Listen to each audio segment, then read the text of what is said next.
Good afternoon, everyone, and thank you for joining. We will let everyone continue to log on and we'll get started in a couple of minutes.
All right, let's go ahead and get started.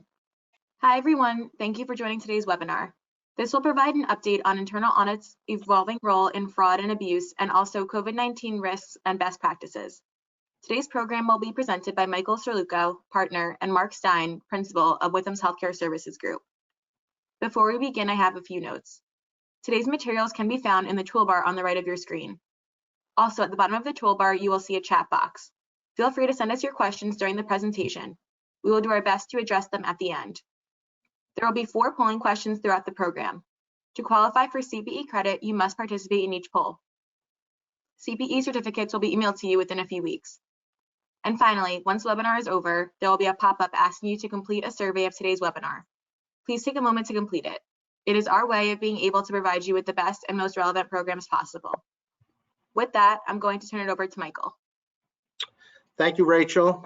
Good afternoon, everyone. Thank you all for taking time out of your busy schedules to join us today for a short webinar on what we believe is an increasingly important role that internal audit departments have in the current healthcare industry, particularly in light of the COVID pandemic. As Rachel mentioned, my name is Michael Serluco. I'm a partner and team leader in our Withum healthcare niche. Throughout my career, I focused on both financial statement and internal audits of various types of healthcare entities. Joining me today is my colleague and friend, Marc Stein.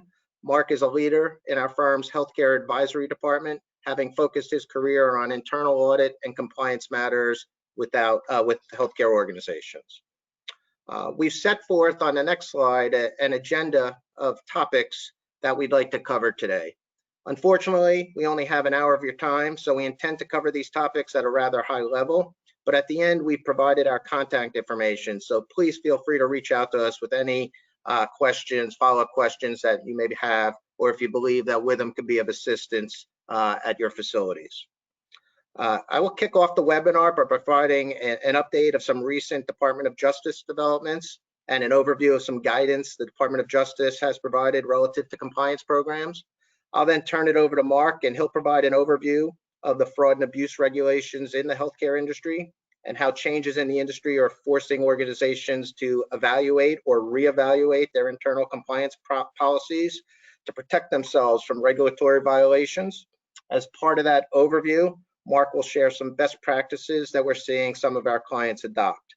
I'll then join you again to briefly discuss the CARES Act and provider relief funds that many of your healthcare organizations have received, and briefly discuss some of the terms and conditions that your organizations have agreed to, enabling them to initially receive the funding, and how internal audit and compliance departments can help ensure that the terms and conditions are being followed.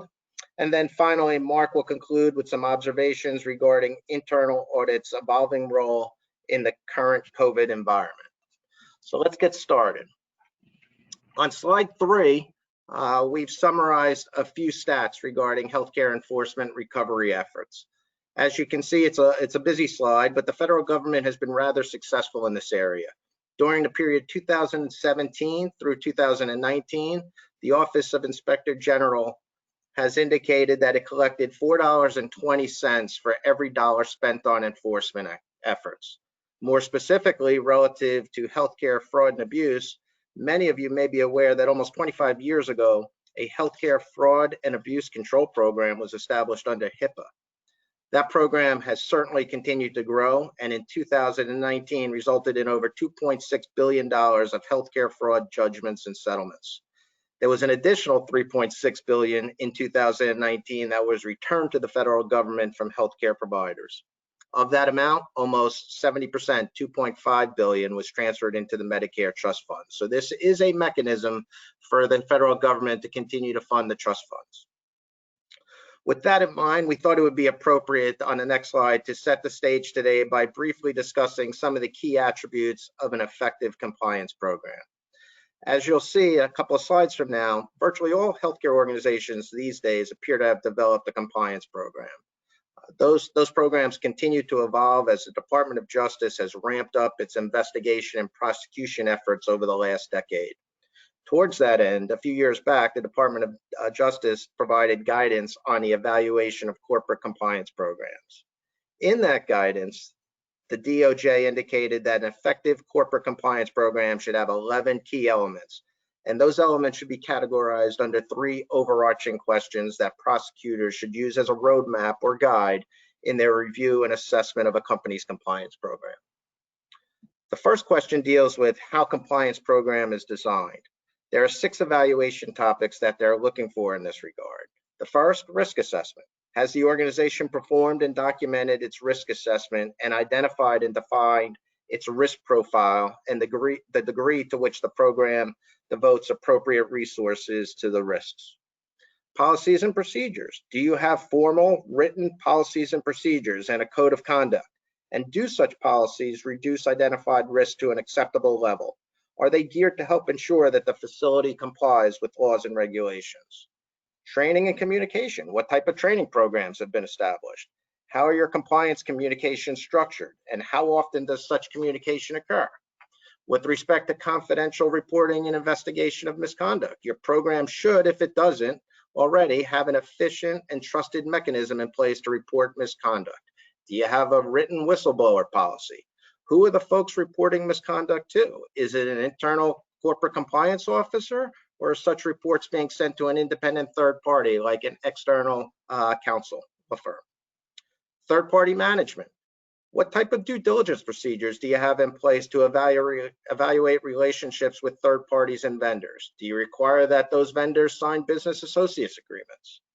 With respect to mergers and acquisitions, we've seen a tremendous amount of activity in the healthcare industry in this space. Again, does your compliance program include comprehensive due diligence procedures relative to potential mergers or acquisition targets, an area that often corporate compliance does not get involved with? On the next slide, we've summarized the 2 other overarching questions that the DOJ and others are considering when evaluating your program. How's the plan being implemented? Is senior management involved? What's the tone at the top? Is the culture of compliance, is there a culture of compliance within your organization? Does your compliance officer and the internal audit department have direct access to your board of trustees? Regarding autonomy and resources, there has to be day-to-day oversight. Do you have enough resources committed to the program to make it effective? What incentives and disciplinary measures are embedded within your corporate compliance program? Have the incentives for compliance and the disincentives for non-compliance been articulated to the team members? And finally, Is the compliance program working? Compliance programs need to have capacity to evolve and improve. Is your internal audit department performing periodic compliance audits? If you don't have an internal audit department, are you engaging external resources like Withum, Smith & Brown to assist with periodic audits to help determine how effective your program is and whether there are any significant gaps that you should try and fill? Also, what type of analysis is occurring with respect to any misconduct that is identified? Are you performing some type of root cause analysis and taking timely and appropriate measures to ensure that the misconduct is not systemic?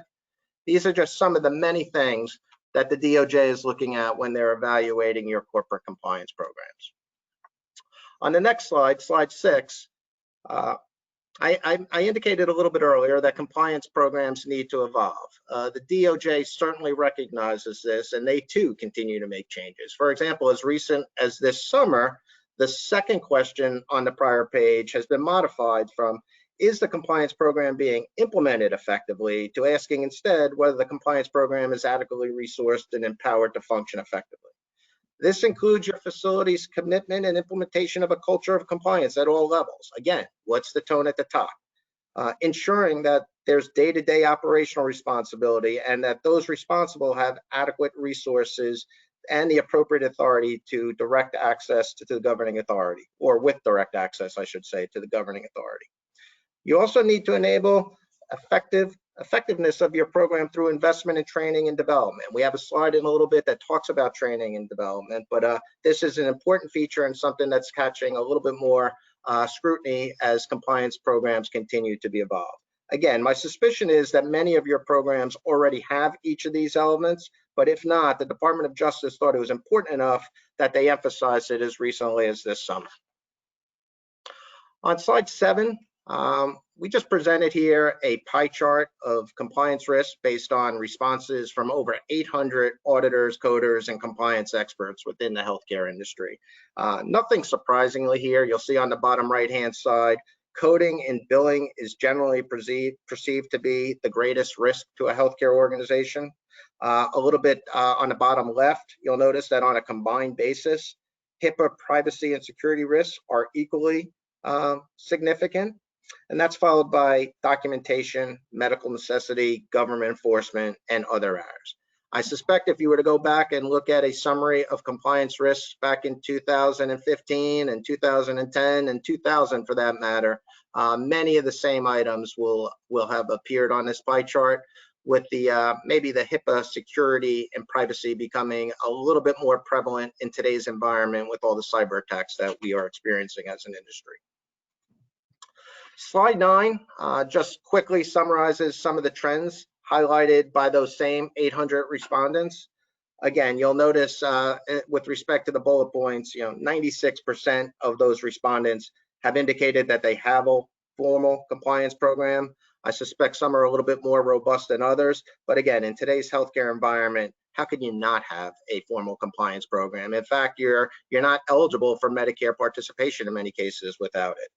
Most of those respondents have indicated that they perform an annual risk assessment, and many of them are quite comprehensive, taking a few days to complete. These are not 1 hour, 2 hour risk assessments in many cases. 71% of the employees have at least 1 hour of compliance training. I'm not quite sure what you're going to get out of 1 hour, but with that being said, you have an hour with us today. Hopefully you'll have a take home with you a couple of nuggets, or I suspect many of you are working from home. So hopefully you'll have a couple of nuggets that you'll get out of this. More than half have a blended compliance approach with a combination of both online and in-person training. Again, in the current COVID environment, I suspect, just like here at Withum, Smith & Brown, much of this training is taking place online these days as opposed to in person, and we suspect that that'll continue.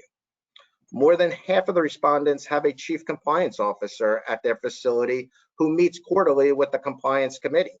Hopefully you have a chief compliance officer, and if so, hopefully you also have a compliance committee. But we recognize that some on the phone are from smaller organizations and may not have such. Does the chief compliance officer meet with the board of directors or trustees? How often does he or she meet with the board? Do they have that direct line of communication with your governing body? A little bit more than a third anticipate that the greatest challenge on managing their compliance program is keeping up with the current regulations. And there's probably no more recent example of that than the CARES Act and the provider relief funds. And we're going to touch on that a little bit later, but the ability to keep up with the rules and regulations with respect to the CARES Act, the provider relief funds, the changing definitions, the questions and answers, et cetera, et cetera, et cetera, is just one simple example of how difficult it is to just keep current on everything that's happening in the healthcare space. And then finally, surprisingly, at least in my judgment, the last item, less than a third of the respondents consider the OIG work plan as a key driver in prioritizing some of their work plans. Me personally, that's the first place I go. Every year we look at the OIG work plan. We want to get a sense as to what the OIG believes are some of the hot buttons out there. So that's something that if you're not considering as part of your program, maybe you'll want to consider on a go-forward basis. And then just to kind of wrap up on the next slide, some trends that compliance programs are seeing. In this environment, are your organizations developing and implementing effective compliance program? And we certainly believe they are. But even with the best program, it's not going to prevent all violations.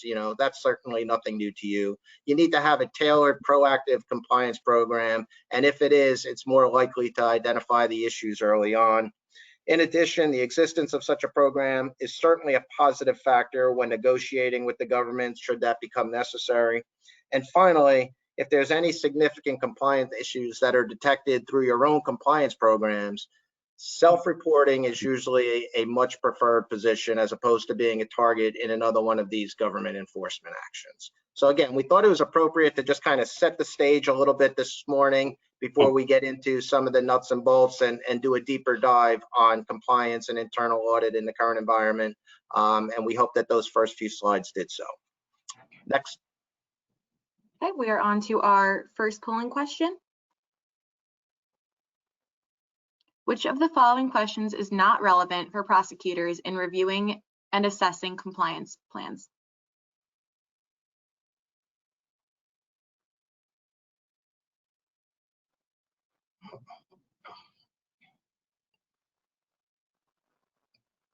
All right, about 30 more seconds.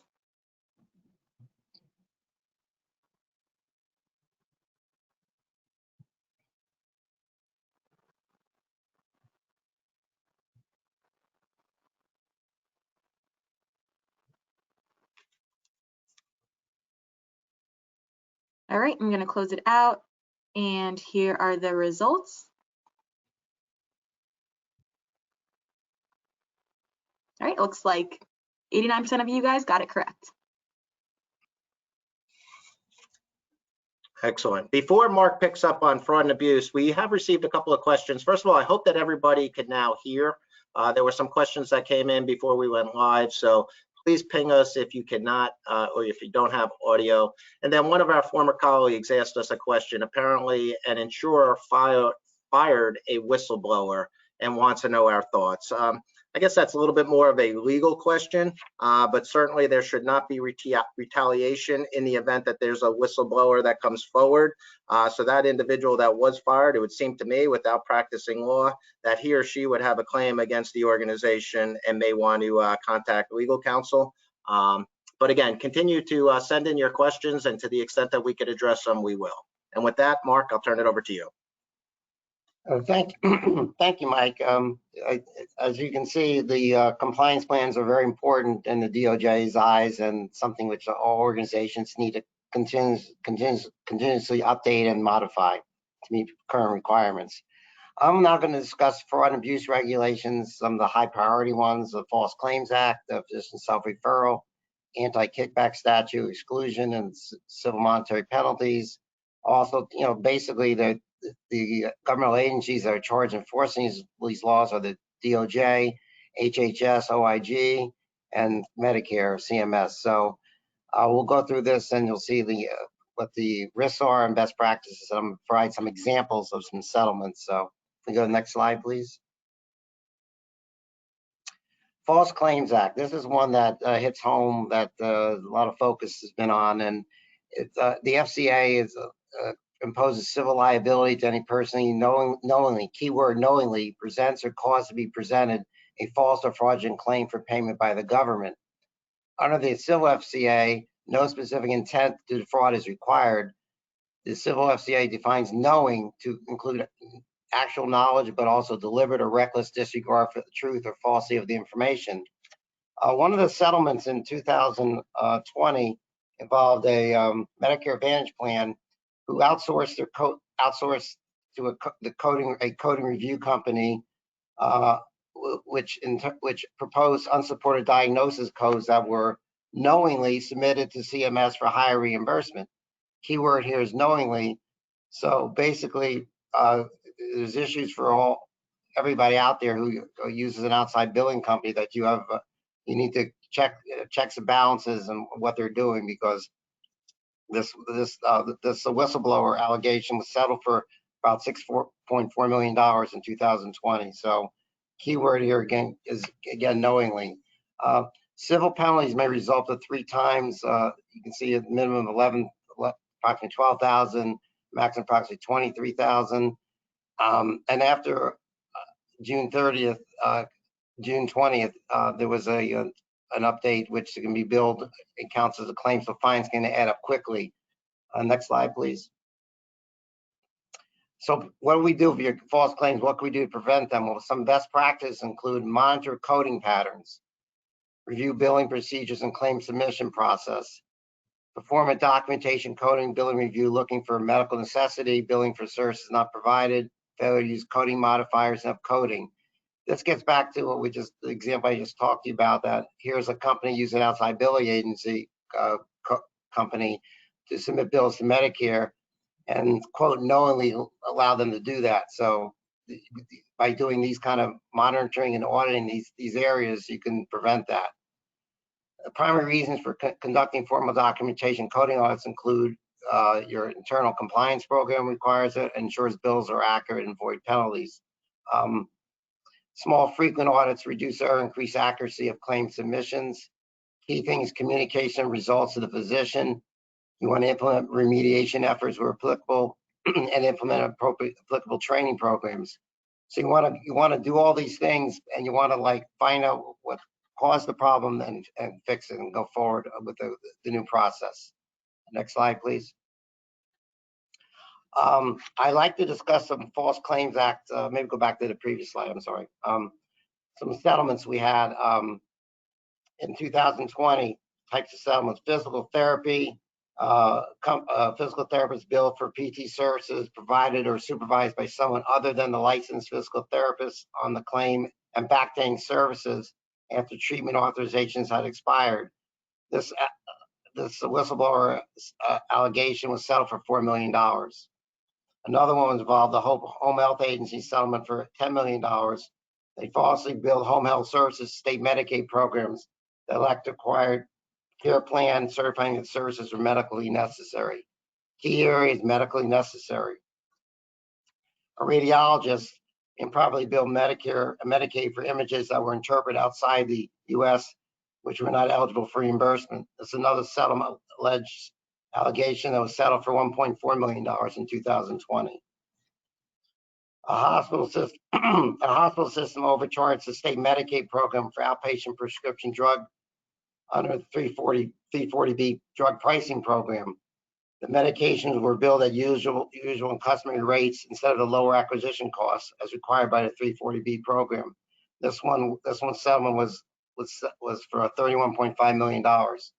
Some of you out there are involved with 340B program, so it needs to be scrutinized. And the last one is an urgent care provider settled for $12.5 million. They ordered tests and procedures that were not medically necessary. So these are some settlements in 2020. The DOJ has been very active in 2020. So I'm just providing some false claim settlements, which gives you a perspective of the types of things they're looking for. Next slide, please. The physician self-referral Stark law risk. This prohibits physicians from referring patients to receive designated health services payable by Medicare and Medicaid from entities which the physician or immediate family member, key thing, immediate family member has a financial membership unless an exception applies. Financial relationships include ownership, investment interests, and compensation arrangements.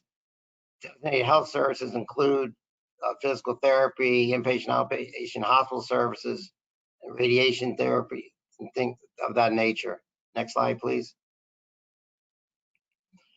Stark law is a liability. Statute means proof of specific intent. The law is not required. The violations could be result in penalties, which would be very prohibitive. They add up over, depends on what you have. On November 20th, CMS 2020, CMS issued sweeping changes to this law designed to provide flexibility for value-based arrangements and care coordination and reduce the burdens for physicians and healthcare providers. Regulation goes into effect January 2021. The changes include guidance when an arrangement is considered commercially reasonable, under what circumstances compensation takes into account the volume or value of referrals and other businesses generated between the parties and what constitutes fair market value. So the Stark law was updated, and everybody should be aware of what the implications are. Next slide, please. Some best practices include for the Stark law, ensure conflict of interest questionnaires are completed, signed, and any conflicts are resolved. This should be done annually.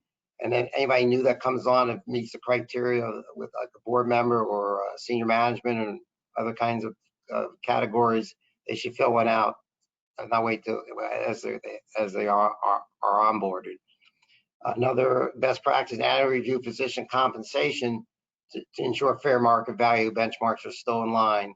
So that should be done each year. And you should also annually review physician lease space, ensure it's still commercially reasonable. I'll give some examples of Stark law after I talk about the anti-kickback, which is on the next slide, please.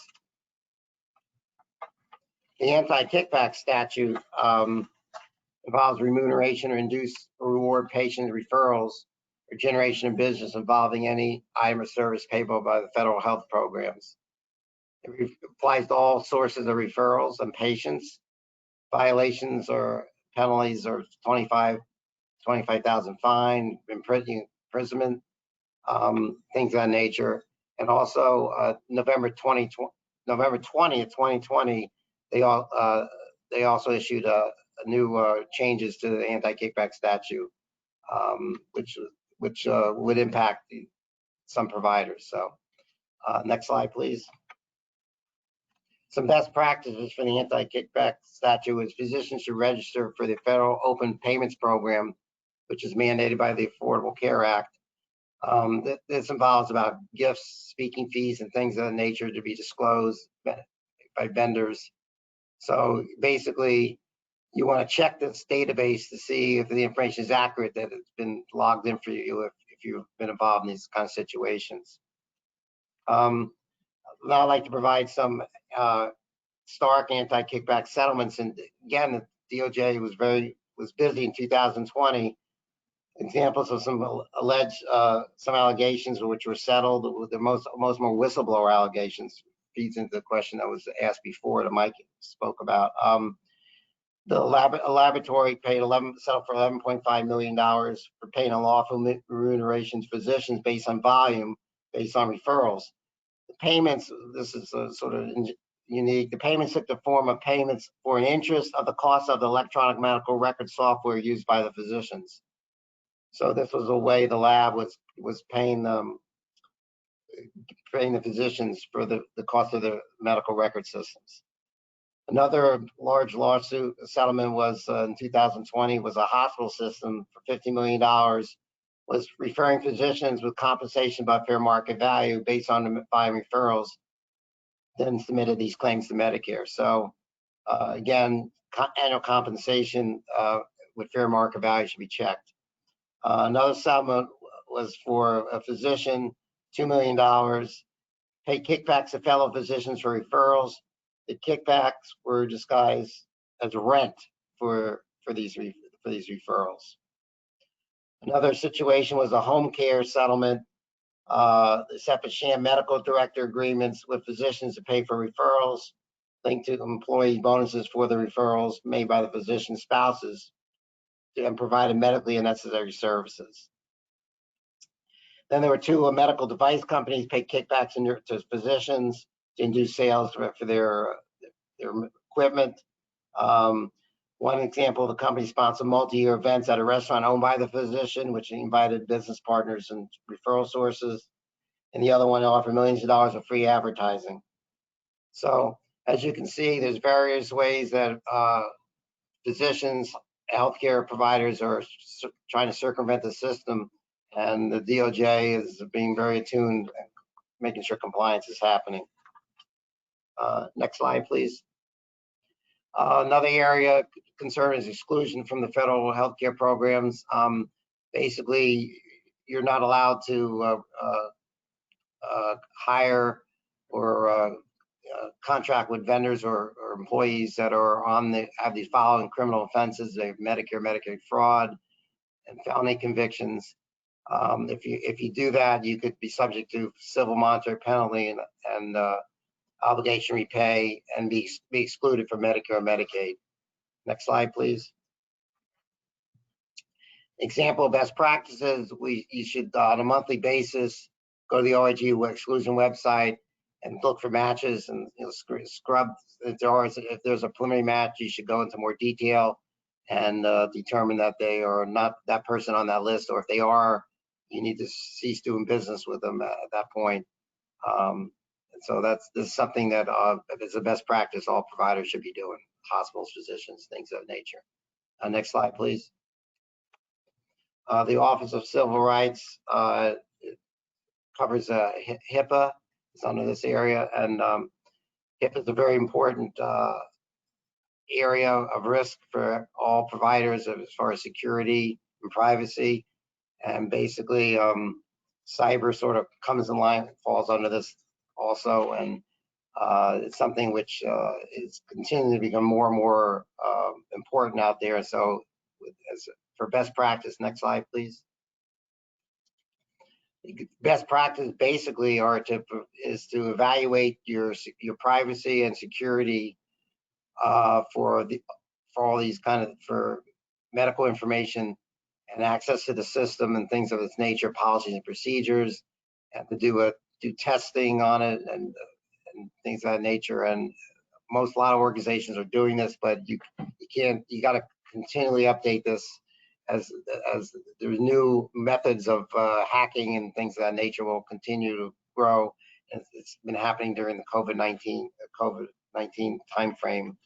There've been areas which we need to really continue healthcare companies to focus on. Okay, next slide, please. Credit balance risk. This is basically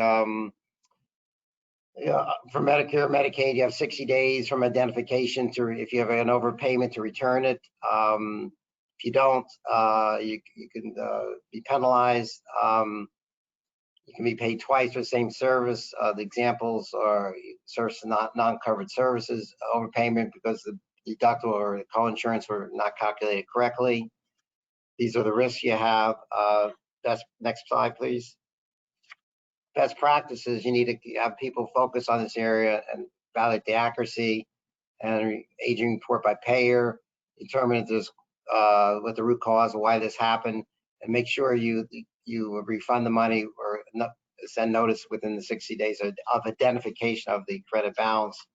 There was a big settlement as far as an overpayment. 2020. The VA had a healthcare contract for the Veterans Administration, improperly retained overpayments. The total sum was $197 million. That was for claims paid twice for the same services, and claims paid they received that the healthcare contractor received payments from other payers, and they kept the payments from the VA administration. So the credit balance area is definitely an area to be focused on. Next slide, please. Okay. In addition to these regulations, they're based on the COVID-19 issues going on and everything. We can't lose track of current internal controls. And the purchasing is definitely an area of person cash disbursements, accounts payable cycle is an area where there might be some concern based on things. There might be some shortcuts. So you need to keep controls in place. And the first one, I just want to there's a bunch of them on here, you know, invoices and receipt of goods. But the first one, unauthorized or fictitious purchases are made. Very important to keep control over your vendor file as far as make sure that you're paying for the vendors, for legitimate vendors providing services to the organization. These are the risks that you would have. Next slide, please. These are the best practices. And then again, the first one, the vendor file maintenance. You got to make sure that there's been, during the COVID-19, there's been no change as far as your approach to that. Okay, next slide, please. Payroll, again, another area behind purchasing is payroll.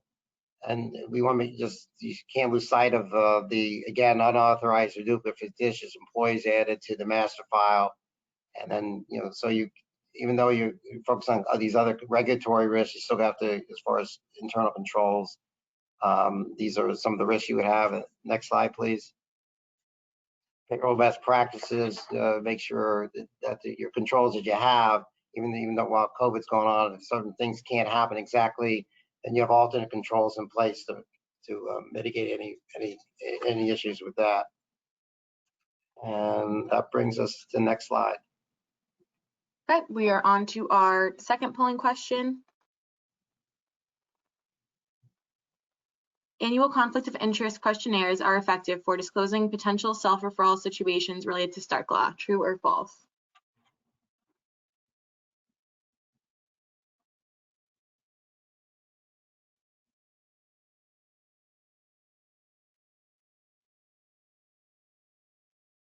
All right, about 15 more seconds.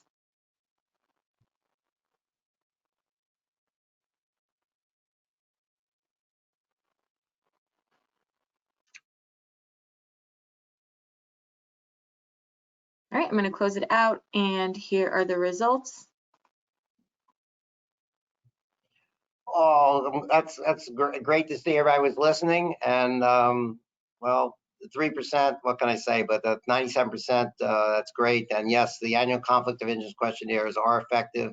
They should be done annually. And if a new person, as I mentioned, when a new person comes on board, they should be filled out for that new person. Rachel, before we get started, Rachel, there is another question out there. Are you seeing any actions related to COVID coding related to enhanced payments and hospitals? You know, we personally, as a CPA firm, are not the first to be notified of such instances. However, as you're going to see in a couple of slides, there are certainly restrictions on balance billing of any out-of-network or COVID billings. You know, so anything that would be seeking to collect more than the patient would have otherwise been required to pay is certainly something that's being frowned upon. We do think that there is going to be quite a bit of you know, actions related to COVID billing, and more significantly on the telemedicine side. So we have a couple of slides coming up. We'll touch on that, but our suspicion is that to the extent that such actions are taking place, organizations are likely notifying their legal counsel more so than their CPA firm. So if we get any more intelligence on that, Lou, we will circle back to you. I'm going to try and get us, you know, caught up a little bit. We have about 20 minutes left, and we realize that your time is busy. So we could have done, you know, a whole hour on the CARES Act. As a matter of fact, we've done a number of hour-long and multi-hour-long presentations on the CARES Act and the provider relief funds. We have an entire group at Withum that is focusing on, you know, the CARES Act, the PPP programs, now the forgiveness of that. And our partner, Dominic Segala, has been intimately involved with the provider relief funds and the fluid nature of those funds and the changing definitions. So again, to the extent that you have any questions relative to funding that you've received through the CARES Act, please reach out to us and we will put you in touch with the right resources if Mark and I can assist you. But just at a very, very high level, as you know, the CARES Act attempted to alleviate some of the financial strain on hospitals, physicians, and other healthcare entities. They issued a series of new policies that boosted Medicare and Medicaid payments and allowed for a lot of added flexibility and expansion of services. And we're going to touch on, again, telemedicine in a bit.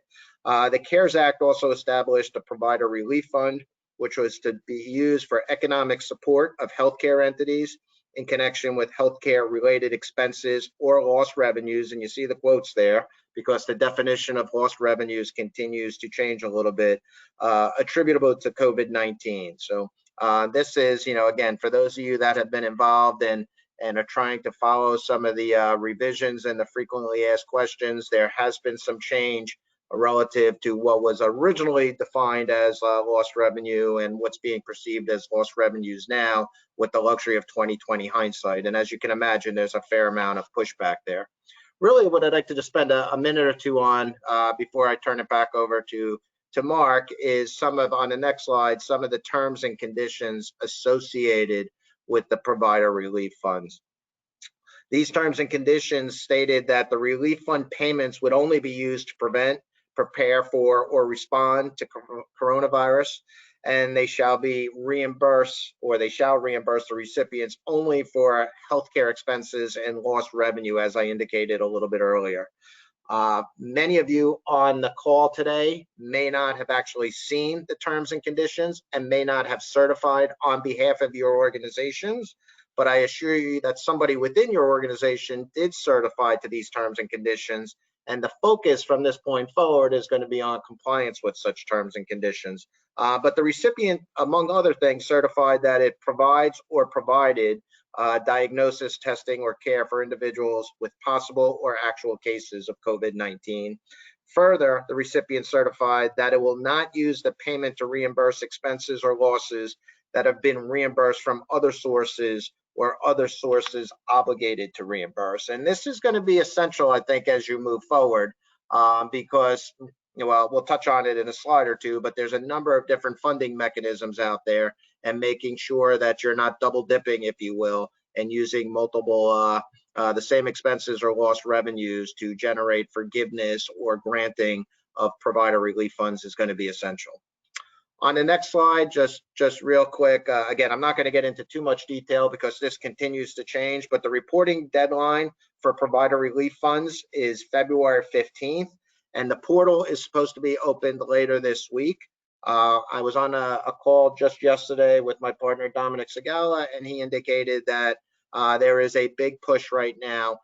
As you may or may not be aware, there was a third tranche of provider relief funds that was funded or is being funded as we speak, and the reporting deadline for that and the portal is going to be open, but the reporting deadline is in the summer, July 31st, 2021. There's a lot of speculation out there that with this new tranche of funding taking place, that the portal that's supposed to open later this week and the reporting that's supposed to occur by February 15th, 2021 is going to be matched up with the reporting for the third tranche. So everything, don't run to the bank just yet, and don't run back to your colleagues and say you don't have to do anything this week or by next month. But there is a lot of speculation out there with the changeover, with the new stimulus funding that's gone out. There was actually language in some of that stimulus funding that seemed to indicate that this was going to be deferred from February to the summertime. So keep your eyes and ears open for that, and more to come. We'll certainly keep our clients and friends advised as to what changes.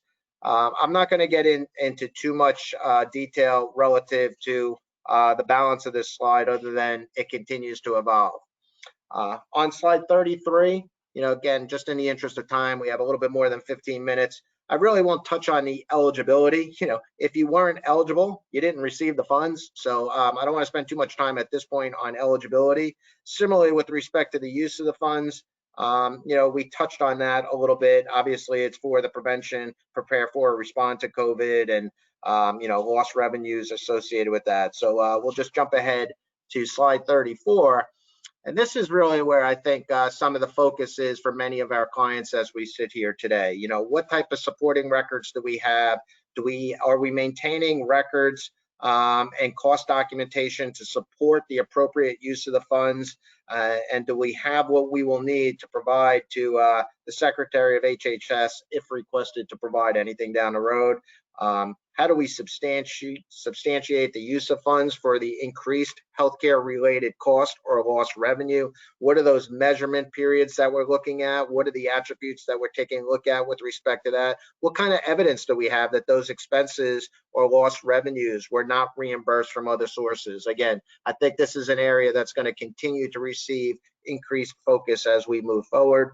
And then many of you are submitting quarterly reports, which are detailing out the total amount of the funds that were received, as well as some of the project and activities that were covered. That reporting requirement is only going to get larger as time goes on. And what we're noticing, for example, on the PPP side, is, a lot of organizations, certified that there was some uncertainty. They felt very comfortable when they applied for the PPP loans, and now their judgment back in April is being questioned or challenged based on the facts and circumstances, 6, 8, 9, 10 months after the fact. And the rules are changing. To use a football terminology, the goalposts are moving a little bit, and it's causing a lot of angst amongst some of our clients. So again, let us know if we could assist and provide some guidance with respect to that. On the bottom of this page, other compliance requirements. I alluded to this a little bit earlier in response to one of Lou's questions. There certainly are restrictions with respect to any out-of-network billing that may be taking place. And there's also restrictions on using funds to pay for any excessive salaries of physicians or executives beyond any defined level. So again, just some high-level compliance requirements that you would need to be aware of. On slide 35, again, we'll just kind of wrap up with a couple of best practices. To the extent that a decision was made within your organizations to retain the funds, we've highlighted for you a few activities that should be taken in order to manage those funds. I'm not going to read them all to you, other than to highlight maybe 2 of them. Certainly, you need to develop a methodology for calculating lost revenues across all of your business lines and all of your affiliated entities. That's something that's going to be critical as you move forward. You're going to need to develop mechanisms to identify and track all of your COVID-related expenses, and how exactly are you going to support the fact that they were additional expenditures attributable to COVID. Many of you have been doing this now for the better part of 8 or 9 months, so I think you're pretty well versed. But you're going to need to establish that infrastructure for tracking all of the COVID funding sources and ensuring that the funds are not being used for duplicate purposes. And we think this is going to be an emphasis of the OIG as you move forward.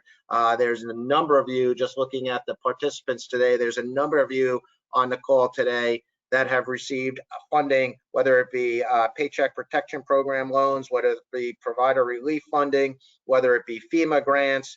And what we're starting to see more recently is a number of initiatives at the state and local level, where the state of New Jersey, for example, or the New Jersey Hospital Association is providing grants to clients, grants to healthcare organizations to help facilitate the whole treatment, the administering of vaccines, et cetera, et cetera. You're going to have to be very careful that to the extent that you've received funding from multiple sources, that you're not counting the same expenditures or lost revenues for multiple purposes. So that is what we believe is going to be one of the key areas. And you'll actually see it on the next slide. With respect to the 2020 work plan, I did indicate that this is something that I look at on an annual basis just to kind of see what the hot buttons are. Well, 2 of the hot buttons with respect to COVID-19 in the work plan deal with how organizations are going to be audited with respect to the provider relief funds. Many of you have heard, I'm sure, that to the extent that your organizations have received more than $750,000 of provider relief funds, they're now going to be subject to either a single audit or a program-specific audit. So again, to the extent that your organization undergoes an annual audit, this may not be as heavy a lift, but we have a number of very large healthcare clients that historically, we've assisted them maybe with some bookkeeping services, and we performed tax services for them on an annual basis, but they've never undergone an audit. For those clients, for those organizations, this is going to be a much, much heavier lift with respect to, undergoing the audit, as well as the fact that the OIG is going to be scrutinizing, the actual use of those funds. In addition, I mentioned telehealth services. In the interest of time, we're not going to spend too much time on telehealth, other than to say that CMS has certainly implemented a number of waivers and added a lot of flexibility that allowed Medicare beneficiaries to access a much wider range of telehealth services. CMS certainly intends to analyze billing patterns as you move forward, and this kind of talks a little bit about some of the areas of focus and maybe touches on the point that you made, Lou, with respect to some of the coding activities associated with COVID. We certainly think that this is going to be an emphasis of OIG on a go-forward basis to ensure that those billing patterns with respect to telehealth services are not out of whack compared to some of your peers. On the next slide, just to kind of wrap up on telehealth, again, I'm not going to review all this other than to say that back in March, all Medicare patients are now eligible for telehealth services. So the rural only requirement has been suspended. And CMS has provided a whole list of services that are normally furnished in person that now can be furnished via Medicare telehealth, and we've listed 3 of them on the next slide, on slide 38. There's now certainly reimbursement for telehealth visits, virtual check-ins, e-visits, just to name a few. Again, we do see a lot of emphasis on telehealth. We anticipate this is only going to continue, and quite honestly, we expect that this is going to continue well into the future after the pandemic has passed. The ease with respect to telehealth, allowing seniors to receive visits at home, et cetera, is something that we think is here to stay, much like webinars like today's are here to stay, and these in-person CPEs in massive ballrooms may be a thing of the past. Last slide, on slide 39, before I turn it back to Mark to wrap up our presentation, really just has to do with some of the New Jersey requirements. Many of you on today's webinar are New Jersey residents and working in New Jersey. Some of you are not, so I apologize for that. But again, in the middle of the page, one of the key changes with respect to New Jersey is there doesn't need to be a pre-existing provider-patient relationship. Simply, the patient needs to inform the provider of his or her identity. The provider must identify his or her credentials, and then clearly you have to have some information with respect to name, date of birth, phone number, et cetera, et cetera. So the point here is, this is clearly, it's easier, if you will, getting access to telehealth services. And because it's so much easier than it was a year ago, there is concerns that there's going to be some fraud and abuse in this area, and it's something that the OIG has got their finger on the pulse of, is continuing to monitor, is continuing to benchmark against some of your peers, and rest assured that there'll be a lot of developments in this area as we move forward. Next. Okay, we are on to our 3rd polling question. The OIG work plan includes auditing of telehealth services during the COVID-19 time period. True or false? In the interest of time, I'll leave this open for about 20 more seconds, and then we can wrap up the presentation. All right, 10 seconds.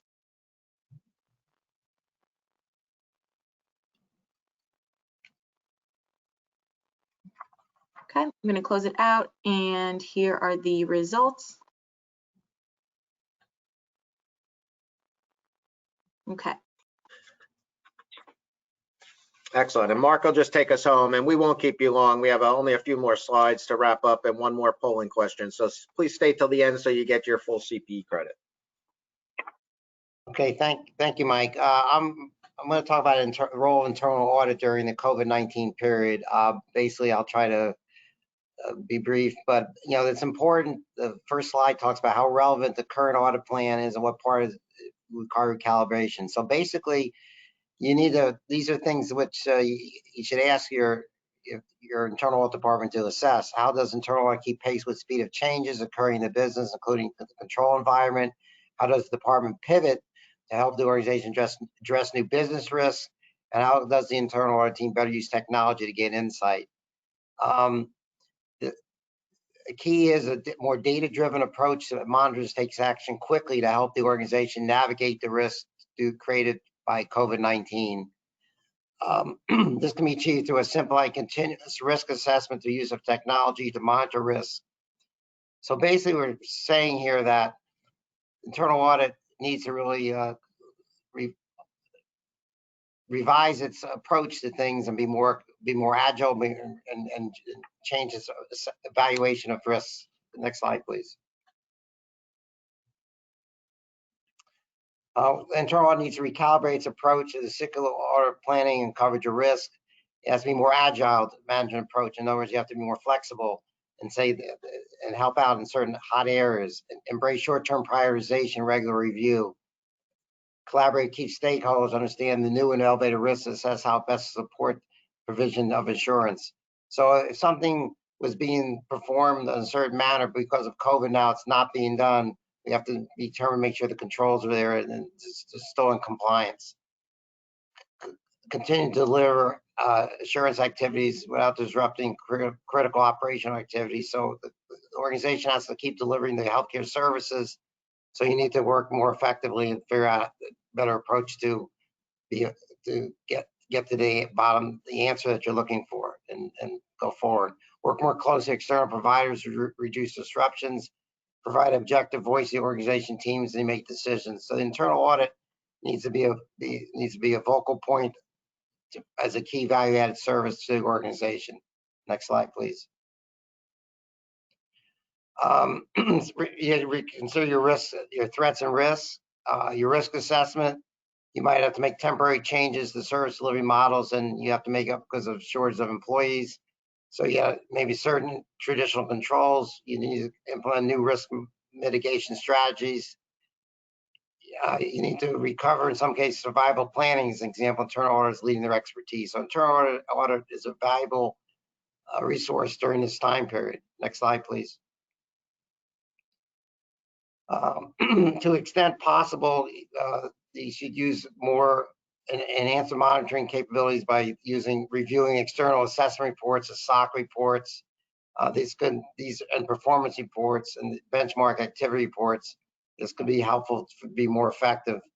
And again, some areas of focus ensure compliance with regulatory.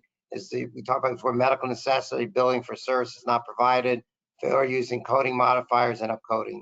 So these are all areas internal audit should be focusing on during COVID-19. Next slide, please. The challenge of internal audit is to continue to perform the function effectively where stakeholders have competing priorities. You try to reduce the stakeholder input and produce sharp advisory pieces and leverage system access and available data to the greatest extent. Provide more frequent updates. Consider alternative methods in gathering evidence of control execution or absence of documentation related to confirmation of key steps. Fraud incentives increased during times of crisis. There might be some controls overridden that you need to do workarounds to make sure that the end product is still in compliance. Next slide, please.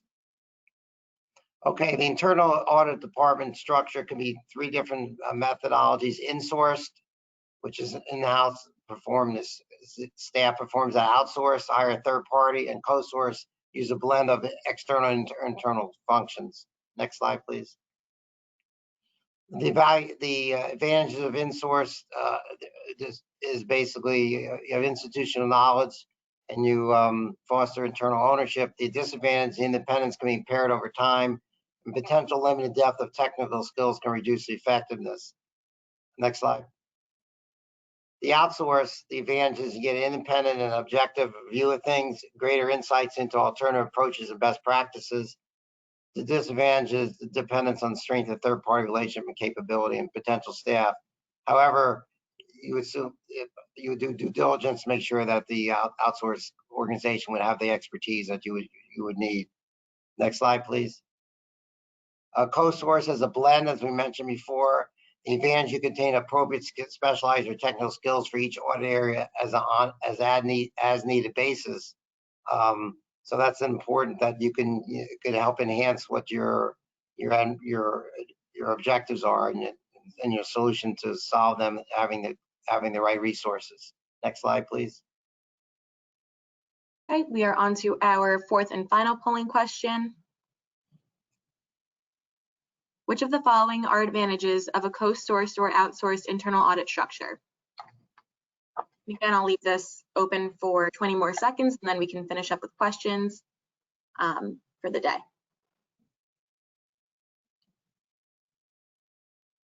All right, 10 more seconds.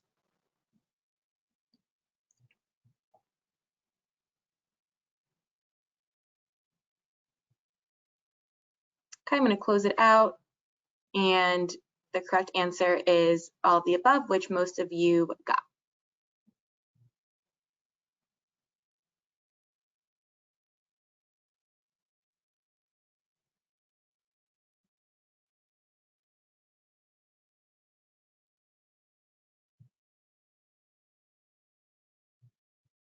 Michael and Mark, if you want to close it out. Mike, you're muted right now. Yes, I'm sorry. So we'll just kind of wrap up now. Again, we certainly think that the outsourced or co-sourced internal audit functions is something that we could assist your organizations with. We have a depth of talent that we could bring to your organizations. Obviously, you have specialized skills and know your operations better than we, but certainly we have the expertise to assist along the way. So please feel free to reach out to myself, reach out to Mark. We will put you in touch with the appropriate individuals within the organizations.